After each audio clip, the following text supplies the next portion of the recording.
your body keeps the score. If you're upset and you're stressed, your body keeps that, your body retains that. And movement is such a natural and healthy way of channeling that stress and channeling that pain.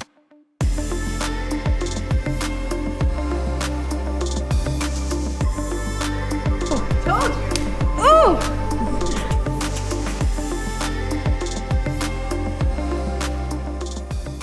My name is Nelly Attar and I move for a living. I don't remember my life without dance. I've always danced. I don't know how old I was, where I was, but then I just started to dance. One of my metaphors for life is I want to dance through life. Move is Saudi Arabia's first dance studio.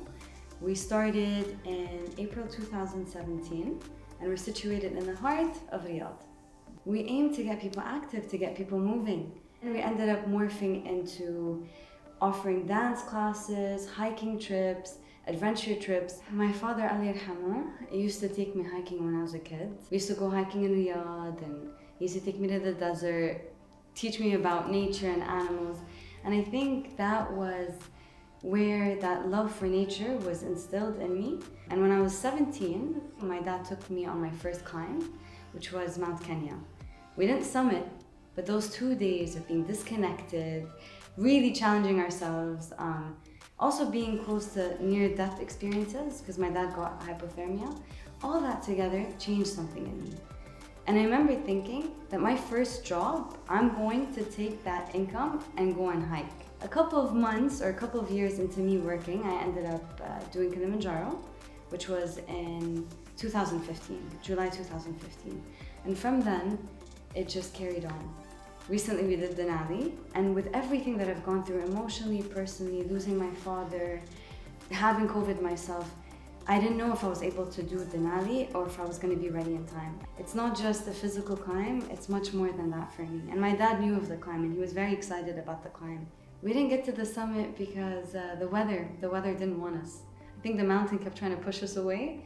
We ended up spending 21 days trying to work with the weather. Every time a weather window opens or the weather clears, we move up. We take that opportunity, move up.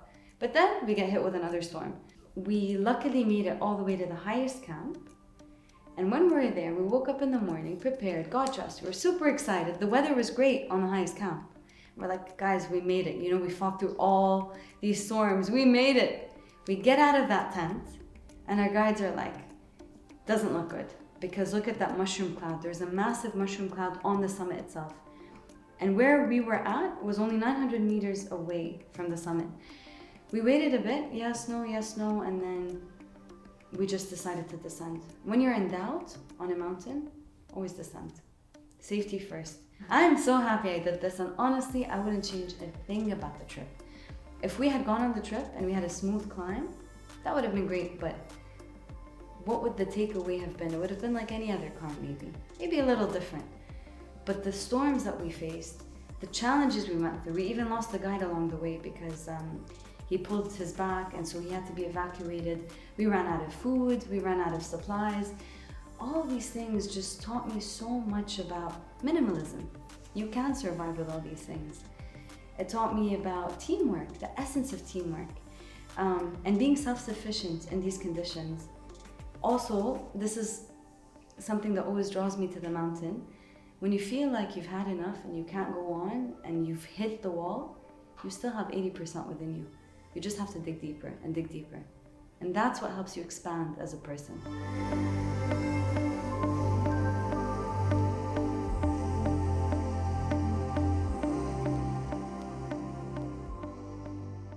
When I lost my dad, I felt I was stripped away from everything that I know, everything that I was attached to. After he passed away, he taught me so much, how to live without him and how to carry these things that he taught us. Those are the most valuable things that my dad left behind.